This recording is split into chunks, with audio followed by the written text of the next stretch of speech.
अस्सलाम वालेकुम गाइस, मेरा नाम है अरसलान और आप देख रहे हैं नेक्स्ट बाय यूट्यूब चैनल। इस वक्त हम जो है दानिश भाई के सेटअप पे मौजूद हैं और जिस तरीके से सेटअप पे हमारा विजिट होता रहता है तो काफ़ी ज़्यादा चेंजिंग देखने को मिलती रहती है।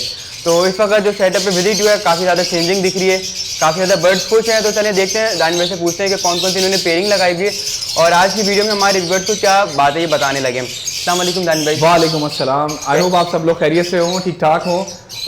It's very kind of Arsalan के वो जब भी हमारा होता है तो वो फ़ौरन वीडियो के लिए no he is always available माशाल्लाह से। तो इस दफ़ा मैंने अपने शेड में थोड़ी सी ज़्यादा अपग्रेडेशन की है। नए केजेस आए हैं, नए बर्ड्स लगाए हैं, नई म्यूटेशंस ली हैं। तो कोशिश वही है कि भाई एजुकेट किया जाए व्यूअर्स को। बहुत ज़्यादा हम थोड़ा वीडियोस में भी देख रहे हैं कि बहुत ज़्यादा इस तरह की वीडियोस बन रही हैं जो अब एजुकेशनल टाइप वीडियोस हैं, जिसमें व्यूअर्स को बताया जा रहा है कि कौन कौन सी पेयरिंग लगाई जाए, इन्फॉर्मेशन दी जाए। तो मैंने सोचा व्हाई नॉट, ये कैसा टाइम है, इस टाइम पे और लोग नए फैंसियर्स मार्केट में आ रहे हैं, एंट्री ले रहे हैं इस पॉइंट पे। तो वही कॉन्सेप्ट वही है कि किन किन चीज़ों का वो ख्याल रखें, कौन से बर्ड से वो शुरू करें। तो कोशिश यही है कि इस पूरी वीडियो में हम ये कवर कर सकें कि हम बर्ड्स ब्रीडिंग के लिहाज से कौन से बर्ड से स्टार्ट लेना चाहिए, ओवरऑल एग्रीकल्चर फील्ड इस वक्त कहाँ खड़ी है, कौन से बर्ड्स की ज़्यादा डिमांड है, आप अपनी प्रोडक्शन को इंक्रीज कैसे कर सकते हैं, कुछ चीज़ों से बच सकते हैं आप, कुछ आपके हाथ में होती हैं वो चीज़ें जिससे आप बच सकते हैं, वो कंट्रोलेबल फैक्टर्स क्या हैं, वो कंट्रोलेबल अनकंट्रोलेबल फैक्टर्स कौन से जिनसे आप बच नहीं सकते। वो रिस्क हमेशा आपके साथ चलेगा क्योंकि आप एक लाइफ स्टॉक को डील कर रहे हैं। तो इस तरह की एक एजुकेशनल वीडियो बनाने का मकसद था ये, और ये एक सारा कॉन्सेप्ट था इसकी वजह से। तो ये कि इस वीडियो के दो पार्ट बनेंगे। एक में जो है न्यू फैंसर के लिए सपोर्ट के लिए एक वीडियो बनेगी जिसमें जो प्रॉब्लम्स आती है न्यू फैंसर का वो बताया जाएगा। बाकी दूसरा पार्ट होगा उसमें पेयरिंग दिखाई जाएगी कि दानिश भाई ने कौन सी पेयरिंग लगाई हुई है जो कि आप लोग भी लगा सकते हैं और फ्यूचर इनका क्या है बर्ड्स का, और जो पेयरिंग उन्होंने लगाई उनका क्या फ्यूचर है। तो दानिश भाई सबसे पहले बताएं, न्यू फैंसियर को अगर स्टार्ट करना हो तो वो किस तरीके से स्टार्ट करें, क्योंकि बहुत सारी लोगों ने वीडियो बनाई भी है इसके ऊपर, लेकिन ये कि जैसे जैसे वीडियो बनती रहती है वैसे वैसे न्यू फैंसर आते रहते हैं बहुत सारे। तो उसके हिसाब से देखिए, मैं सब हमेशा एक बात करता हूं सबसे, और मैं आपके चैनल पे भी मैंने ये बात बार बार की है, मैं दोबारा इस बात को रिपीट कर देता हूं। कई व्यूअर्स ऐसे होंगे जो अभी दोबारा से आपका नया चैनल है या तो वो उसको दोबारा से रिव्यू करते हैं वीडियोस को, टाइम नहीं मिल पाता पुरानी वीडियोस का देखने में। तो एक चीज़ तो कन्फर्म है कि कोशिश करें कि आप अगर इस बिजनेस को एज अ हॉबी लेके चलना चाह रहे हैं तो फिर तो आप किसी से भी कोई भी बर्ड खरीद लें, दैट्स अ डिफरेंट पार्ट। लेकिन अगर आप इसके अंदर एक चार्म देखते हैं, एज अ बिजनेस अपॉर्चुनिटी देखते हैं कमाने की, तो फिर तो कोशिश आपको ये करनी चाहिए कि आप अपने मेंटोर्स को तलाश करें।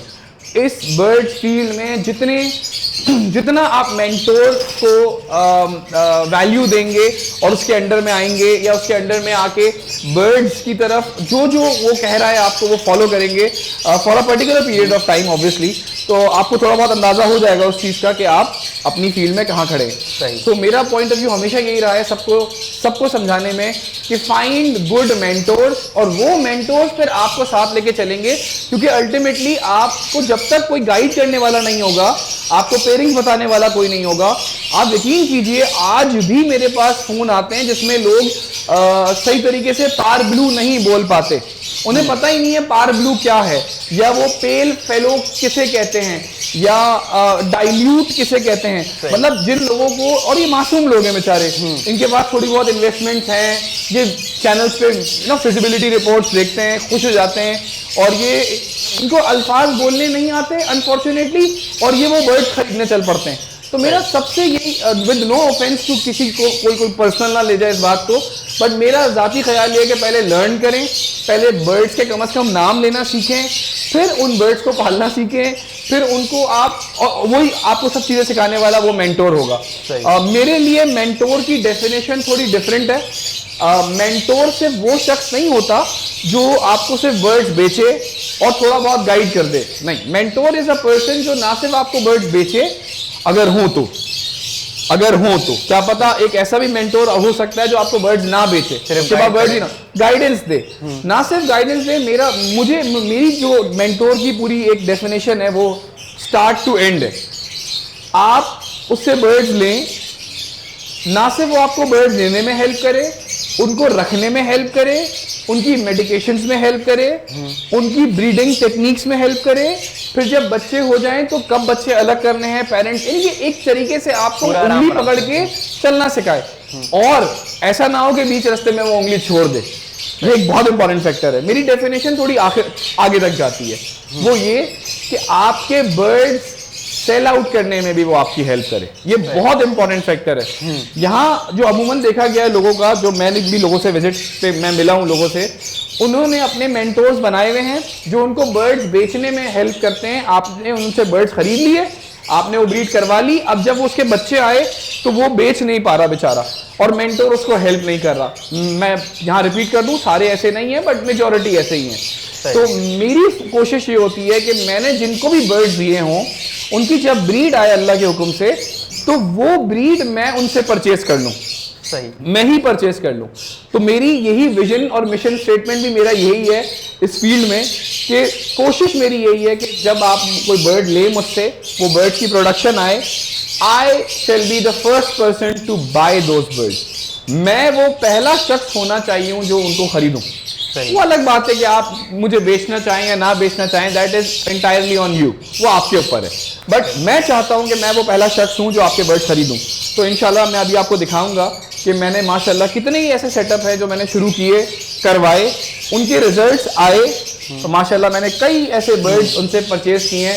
मैंने कॉलोनीज बनाई हुई हैं छोटी छोटी, मैं दिखाऊंगा आपको। एक छोटी कॉलोनीज बनाई हैं जिसमें मैंने उनके जो बच्चे उनसे निकले 2.5 महीने 3 महीने के, वो मैंने उनसे परचेज किए।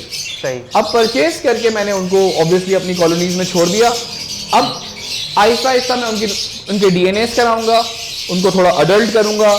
जब मेरा बर्ड तकरीबन 7 से 9 महीने का हो जाएगा, मैं फिर वो ऑफर करूंगा न्यू फैंसियर्स को। सही। बात वही आ जाती है जो पुरानी वीडियोस में मैंने बताई थी। For new fancier it is better to buy 6 to 9 months के पट्टे रादर देन बाइंग 2.5-3 महीने के पट्टे, क्योंकि अभी भी मसला वही है, फैंसियर नया वहीं खड़ा है, उसको वही पट्टे बेचे जा रहे हैं, वो पट्टे संभाल नहीं सकता, उससे पट्टे नहीं संभल रहे, हवा चलती है थोड़ी सर्दी की, वो बीमार हो जाते हैं बर्ड्स और जल्दी मर जाते हैं। तो गोया मेरी वो वाली पॉइंट वहीं पर है, हमेशा रहेगा कि न्यू फैंसियर जो इंटर हो रहा हो वो थोड़े से मिच्योर बर्ड्स ले। मैं फिर रिपीट कर दूं, ब्रीडर पेयर ना ले, बट इतनी एज के लिए कि जो अगर बीमार हो तो आपको 2-3 दिन वो दे बर्ड अपनी बीमारी को सेट करने में। पट्ठा अगर बीमार होता है तो मेरा ख्याल है वो, अगर आप न्यू फैंसियर हैं तो आपको समझ में नहीं आता कि वो बीमार है या वो ऐसे ही बैठा हुआ है या वो खाना खा रहा है या वो सिर्फ पॉट पे बैठ के सिर्फ हर वक्त मुंह मार रहा है और आपको लग रहा है वो खाना खा रहा है, हालांकि वो बीमार है। सही। तो गोया ये छोटी छोटी सी चीजें हैं जो मैं हमेशा से सबको कहता हूँ कि भाई न्यू फैंसियर्स के लिए हमेशा कोशिश यही होनी चाहिए कि उनको if not adult, close to adult bird दिए जाएं। और दूसरी सबसे इंपॉर्टेंट बात जो माशाल्लाह मेरे ख्याल से आपसे मेरा एसोसिएशन तकरीबन साल तक का होने वाला है। शुरू दिन से कह रहा हूं, बार बार कह रहा हूं, आज फिर कह रहा हूं, बर्ड्स परचेस करते हुए सिर्फ और सिर्फ इस बात का खास ख्याल रखें कि आप बर्ड्स विद डीएनए लें, विदाउट डीएनए ना लें। सही। क्योंकि देखें आजकल मेरे पास इतनी कॉल्स आ रही हैं, आज भी 2 कॉलें आई हुई हैं कि दानिश भाई मेरी वो 4 फीमेल निकल आई हैं, मुझे 4 मेल चाहिए। अब मुझे बताओ इस टाइम पे अडल्ट मेल कौन देगा? कहीं से भी नहीं। मैं बार बार इस बात पे एम्फसाइज करता हूं कि भाई अगर आप पट्टे खरीद लेते हो विदाउट डीएनए, 6 महीने के बाद पता चलता है 4 फीमेलें, आप मुझे बताओ अब वो फीमेलें तो हो गई 10-10, 12-12 महीने की, अब 10-10, 12-12 महीने के मेल कहां से लाएंगे आप? इसका मतलब है अब आपके साथ फिर कोई हाथ हो जाएगा, अब आपका फिर कोई नुकसान हो जाएगा। क्यों? अब आप 5 महीने के बर्ड को ये समझ के ले आएंगे कि वो 9 महीने का है। सही। और वो लेकिन इस दफा ये ख्याल रखेंगे आपके डीएनए के साथ हो, तो वो ख्याल पहले कर लो यार, वो डीएनए का ख्याल पहले कर लो। ये बात मैं कह के थक गया हूं और माशाल्लाह अब मैंने नोट किया है थोड़ा चेंज आ रहा है। और वो चेंज ये आ रहा है कि पहले तो हालात ये थे कोई डीएनए का पूछता नहीं था, बस पट्टे लिए चले गए। अब मैं हर वीडियो में यूट्यूब पे अमूमन वीडियो से, मेरे चैनल से वीडियोस भी हैं काफ़ी, तो ज़्यादातर लोग अब डीएनए करवा रहे हैं, डिमांड कर रहे हैं लोगों से डीएनए करवाने की। और माशाल्लाह आजकल तो आपको पता है डीएनए को लेकर भी पाकिस्तान में एक बड़ी हलचल सी मची हुई है। डीएनए के रेट 950, 1000, 1200 रुपए से कम हो के 550 रुपए पे आ गए। इतनी सारी लैब्स हैं जो अब 550, 600 में डीएनए कर रही हैं। आप खुद देखें कितना हेल्दी कंपटीशन हो गया। देखिए एक्सपेंसिव बर्ड्स अगर ले रहे हैं तो 500-600 का डीएनए भी आप उसी टाइम करवा लें। मैं कहता हूं अगर 1000 का भी डीएनए था, कंपटीशन बढ़ा, वो डीएनए 500 रुपए का हो गया। सो यू नो आप इस चीज को भी समझें कि डीएनए आपकी बर्ड रूम के उतना ही नेसेसरी है जितनी लाइटिंग, जितना केज, जितना एनवायरनमेंट देना बर्ड को, बिल्कुल उतना ही इंपॉर्टेंट है डीएनए के कराना, बल्कि इन सबसे ज्यादा इंपॉर्टेंट है। क्योंकि अगर 2 मेल होंगे तो आप यकीन करें कभी जिंदगी में कोई अंडा नहीं ले आने वाला, और अगर 2 फीमेलें होंगी तो आप यकीन करें आप अंडे फेंक के थक जाएंगे। 16, 18 अंडे भी दोनों फीमेलें साथ दे देती हैं। सही। तो हमेशा से मेरा वही एक ये रहा है कि हमेशा go for good breeders, go for your mentors, तलाश करो मेंटोर्स को। मैं ये नहीं कह रहा किसी भी शख्स पे अंधा भरोसा कर लो। मैंने रिसेंटली अभी कुछ लोगों से मिला, उनको बहुत ओवर प्राइस बर्ड्स मिले हुए थे। बाद में जब वो उनकी प्रोडक्शन आई तो मेंटोर ने पीछे हाथ, वो फोन ही नहीं उठा रहे, यू नो। सो ये सब चीजें आपको देखनी पड़ेंगी। सो सेलेक्ट योर गुड मेंटोर्स, मिलेंगे आपको जहाँ अच्छे लोग हो, जहाँ बुराइयां हैं वहाँ अच्छाइयाँ भी हैं भाई। और डू योर रिसर्च। आपका पैसा है, हक हलाल का पैसा है, और आप फिजिबिलिटी रिपोर्ट देख के आए जा रहे हैं, तो मेरा ख्याल है कि आपको चंद बातों का तो खास ख्याल रखना चाहिए। अच्छा दान भाई, एक न्यू फैंसर का सवाल ये होता है, पेयरिंग हमें क्या करनी चाहिए? जैसे अल्बाइनो है, अल्बाइनो के साथ हम डेकिनो, क्रिम्नो, पार्बलिस फ्रीनो लगाते हैं तो क्रिम्नो वर्किंग की पेयरिंग हो गई।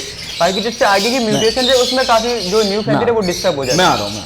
देखिए, अगर आप किसी को, मैं एक एग्जाम्पल देता हूँ, अगर आप किसी को कोई फूल देने जाएं, एक बुके देने जाएं, अगर वो बुके का एक ही कलर हो तो मुझे ऐसा लगता है कि उससे बेटर है कि वो बुके डिफरेंट फ्लावर्स का कॉम्बिनेशन होना, तो वो ज्यादा खूबसूरत लगता है, उसमें ज्यादा वैरायटी नजर आती है। अगर मैं यहाँ सारे अल्बाइनो रेड आई ही रखना शुरू कर दूंगा तो ऑब्वियसली मैं हॉबी तो कर रहा हूँ, मैं बिजनेस भी कर रहा हूँ। कहीं ऐसा ना हो कि अल्बाइनो रेड आई वो जो पुराना रेट है उसका 6000 रुपये पर पीस, 7000 रुपये पर पीस, या इवन डिबेटेबल है 5000 रुपये पर पीस, उस पर जरा चला जाए, ओवर प्रोडक्शन ना हो जाए। यू नो, मेरा जाती ख्याल ये है कि एक नए फैंसियर को जो भी बर्ड शुरू करे, कोशिश करे कि डिफरेंट टाइप्स ऑफ बर्ड्स रखे अपनी हवेली में। कुछ बर्ड्स वो रखे जो कमर्शियल बर्ड, जिसे हमने नाम और एक ठप्पा दिया हुआ है, और वो है भी, इसमें कोई मजायका नहीं है बोलने में कि अगर मेरे पास अल्बाइनो रेड आई बर्ड होंगे तो शायद मैं आंखें बंद करूंगा और आंखें खोलूं तो वो बिक जाएंगे एक पर्टिकुलर रेट पे, फौरन बिक जाएंगे। अगर मेरे पास क्रीमेनोज हैं, डेकिनोज हैं, पार्ब्लू स्प्लिट इनोज हैं तो वो भी जल्दी बिक जाते हैं, एज कंपेयर्ड टू मेरे पास ओपलाइंस हैं, पेल फेलोज हैं, डाइल्यूट्स हैं। ये बर्ड्स आर एक्सपेंसिव बर्ड्स। मैं आपको इसकी एग्जांपल इस तरह दे सकता हूं कि अगर एक जगह पे प्लॉटिंग हुई हुई है और प्लॉटिंग 80 गज वाले घरों की है, एक तरफ 120 गज वाले घरों की है, फिर 400 गज वाले घरों की, और फिर 2-2000 गज के भी घर हैं, तो एक बात याद रखें कि 80 गज के और 120 गज के बायर ज्यादा होंगे क्योंकि उनकी वैल्यू कम है, उनकी रेंज भी हर किसी के, उनकी वैल्यू कम है तो ज्यादा बायर होगा। 400 गज वाले के बायर रिड्यूस हो जाएंगे और शायद 2000 या 5000 गज वालों के बायर बहुत लिमिटेड हो जाएंगे। सही। तो गोया अपने बर्ड रूम की भी कोशिश करें कि कुछ आप अच्छे महंगे बर्ड्स रखें जिनको आप आगे और प्रोडक्शन में और म्यूटेशंस में म्यूटेट कर सके, ले जा सके। जैसे मैंने पहले भी बताया था, मैं अभी भी बता दूं, पेल फेलोज हैं, कोशिश करें पेल फेलोज को लेकर ऑफलाइन में लेकर जाएं, पेल फेलो ऑफलाइन बनाएं, ग्रीन में बन गया है तो ब्लू में बनाएं, ब्लू, पार्ब्लू, पेल फेलो ऑफलाइन की बात कर रहा हूं मैं, यानी ऑफलाइंस को पेल फेलोज को ऑफलाइन में लेकर जाएं और फिर इनको आप डाइल्यूट से क्रॉस करवा लें। इसी तरह डाइल्यूट्स को आप ऑफलाइन में लेके जाएं, फिर उनको पेल फेलोज से क्रॉस करवा लें। तो ये नेवर एंडिंग फेज है क्योंकि दोनों ही म्यूटेशन रिसेसिव हैं। तो गोया रिसेसिव म्यूटेशन पेल फेलो हो या डाइल्यूट हो, इसमें मेल फीमेल जो भी बच्चे आएंगे वो सब कैरी करेंगे वो खून। यानी अगर एक बर्ड डाइल्यूट का है वो लगाया जाए एक नॉर्मल बर्ड से तो सारे बच्चे स्प्लिट डाइल्यूट आ जाएंगे। एक बर्ड पेल फेलो का है वो लगाया जाए किसी भी और बर्ड से, सारे बच्चे स्प्लिट पेल फेलो आ जाएंगे। तो गोया इस तरह की पेयरिंग की जाए और इन पेयरिंग को आगे म्यूटेशन में लेके जाया जाए, ये बहुत अच्छी चीज है। रेड आइज रखे जाएं, एल्बाइनो ब्लैक आइज रखे जाएं, स्प्लिट रेड आइज बनाए जाएं, क्रीमेनोस डेकिनोस पे जाया जाए। तो माय पॉइंट इज किसी भी एक कश्ती पे सवार ना हो, कोशिश करें कि अपने सेटअप को भले छोटा हो भले बहुत बड़ा हो डाइवर्सिफाइड रखें। मैं रिसेंटली लाहौर गया, इस्लामाबाद गया, बहुत से ब्रीडर्स से मिला, उनकी अवेरीज विजिट करी और देखा कि कोई भी ब्रीडर कोई एक पर्टिकुलर बर्ड को लेकर ब्रीड नहीं करवा रहा, उसके पास हर किस्म का बर्ड है। पेल fellow offline, dilute offline, done fellow, आगे येलो फेस, आगे सफायर्स, जितने भी म्यूटेशन, एक्वा बर्ड, ये सब वो म्यूटेशंस पे आ रहे हैं। पसनाटास, पुराना दौर, पसनाटा ऑफलाइन पे काम हो रहा है। आपके चैनल के तवज्जुह से बता दूं सबको भाई, बड़े बड़े ब्रीडर्स ने माशाल्लाह पसनाटा ऑफलाइन पे काम करना शुरू कर दिया है ऑल ऑफ अ सडन। तो यू नो आपको बस पता होना चाहिए कि आपकी डायरेक्शन क्या है। वही वाली बात, मेंटोर जो आपको समझा रहा है, जो बता रहा है, जो आपकी खुद की ऑब्जर्वेशन है, हर इंसान की ऑब्जर्वेशन अलग हो सकती है। The more you travel, the more you meet people, आपको अंदाजा होगा उतना जिंदगी में आप आगे अपनी हॉबी में बढ़ेंगे। हॉबी कम बिजनेस या बिजनेस कम हॉबी, जैसे भी ले लें इस बात को। अच्छा जी दानिश भाई, बहुत से लोगों की जो है पेयर थोड़ा देर में स्टार्ट होते हैं, देर में बीट करते हैं, लेकिन वो जो है उससे पहले उनको इतनी ज़्यादा फार्मूला यूज़ करवा देते हैं, तो वो जो मेल वगैरह ना वो काफ़ी ज़्यादा डिस्टर्ब हो जाते हैं, स्टिक पर आ जाते हैं। तो उसमें क्या है वो थोड़ा सा आप बताएं। एक तो हमारे यहाँ पे हम कहते हैं ना टू मच इन्फॉर्मेशन भी जो है ना वो इंसान को मरवा देती है। यूट्यूब के आने से बहुत ज़्यादा अच्छी बात है, बहुत अवेयरनेस हो रही है, लोग समझ रहे हैं, वीडियोस देख रहे हैं, ऑल ओवर द वर्ल्ड देख रहे हैं। सिर्फ मैं आपको बता दूं, आपके चैनल के तवज्जुह से ही बता देता हूं, मेरे पास कॉलेज सऊदी अरब से भी आ रही हैं, कुवैत से भी आ रही हैं, कतर से भी आ रही हैं। लोग देख रहे हैं, समझ रहे हैं, चीज़ों को सीख रहे हैं। खुदा के वास्ते हर चीज़ जो इंटरनेट पे अवेलेबल है उसको फॉलो मत कर लें। आप सोच समझ के फॉलो करें चीज़ों को। हर चीज़ जो नेट पे दी हुई होती है उसको अप्लाई नहीं की जाती, वो डिफरेंट सेंस में बात होती है, डिफरेंट इन्वायरमेंट या डिफरेंट बैकग्राउंड के लिहाज से वो ओपिनियन दिया जा रहा होता है, वो आप अपने ऊपर लेके स्टार्ट कर देते हैं। जैसे डिफरेंट किस्म के ब्रीडिंग फार्मूलाज, दानिश भाई ये एक्स्ट्रा दे देते हैं, इससे क्या होगा, वो 10 बच्चे आ जाएंगे जी। और वो मैंने सुना है वो एक जगह पे वो 12-12 बच्चे पल रहे हैं एक जगह। मैं किसी को टॉन्ट नहीं कर रहा भाई, कोई इसको टॉन्ट ना समझे, क्योंकि एक वीडियो में नहीं, मैंने ऐसी 3-4 वीडियोस में देखा है कि 12-12 बच्चे पल रहे हैं। सर मुझे पालते हुए बर्ड 6-7 साल हो गए। जिन लोगों से मेरे राब्ते हैं या जिनके पास मैं गया हूं वो 30-30 साल से बर्ड्स पाल रहे हैं, उन्होंने कभी जिंदगी में नहीं सुना कि 10 बच्चे पाले पेयर में। सही। उन्होंने ना सुना, ना उन्होंने उनके अवेरी में ऐसा हुआ, लेकिन ऐसा जरूर हुआ है कि उन्होंने सुना है। उनको पालते हुए 30 साल हो गए, कभी उन्होंने नहीं देखा। मुझे पालते हुए छोटे से 7 साल हुए, मैंने तो कभी नहीं देखा 10 बच्चे एक साथ, लेकिन सुना है कि फलाना ने 10 बच्चे पलवा दिए। तो भाई ये सारी वही वाली बातें जो सुनी सुनाई हैं। मेरा पॉइंट, मैं हमेशा ये कहता हूं कि हमेशा हम अपना ओपिनियन जो देते हैं ना वो मेजॉरिटी को देख के देते हैं, और आप यकीन करें मेजॉरिटी इज 4-6। कोई आपसे बोले कि उसके शेड में हर डब्बे में 6 बच्चे हैं, 5 बच्चे हैं, आप उसे सुन लें और अगर मानना है तो मान भी लें, बट जब तक एक्सपीरियंस खुद ना करें तब तक उसको एक्सेप्ट करके आगे मत बोलें। सही। होता है हमारे सेटअप में भी 5-5, 6-6 बच्चे पल जाते हैं, लेकिन हर डब्बे में नहीं, कहीं 2 भी होते हैं भाई, आप यकीन कीजिए कहीं 1 भी होता है। और मैं बहुत फैक्चुअली आपको बता रहा हूं, कोई एग्जैजुरेट नहीं कर रहा इस बात को। 1 बच्चा भी पल रहा होता है और 5 भी पल रहे होते हैं। इट डज नॉट मीन कि मैं आपको वो 5-5 वाले दिखा दूं इस वीडियो में अपने और आपको लगे यार ये तो हर जगह 5-5 बच्चे, ये तो बाहर है, ये तो तोते ही तोते। तो भाई मैं आपको वो वाले बॉक्सेस नहीं खोल के दिखा रहा जिसमें 1 या 2 बच्चे भी पल रहे हैं। ये पार्ट एंड पार्सल है। हम लोग अच्छा दिखा देते हैं और शायद थोड़ी सी जो हमारी कोताही तो नहीं है इसमें, अल्लाह की तरफ से ही है, कुछ बच्चे ज्यादा देते हैं बर्ड्स, कुछ कम देते हैं, तो हम वो नहीं दिखा पाते। तो हमें चाहिए कि हम सही पिक्चर दिखाएं।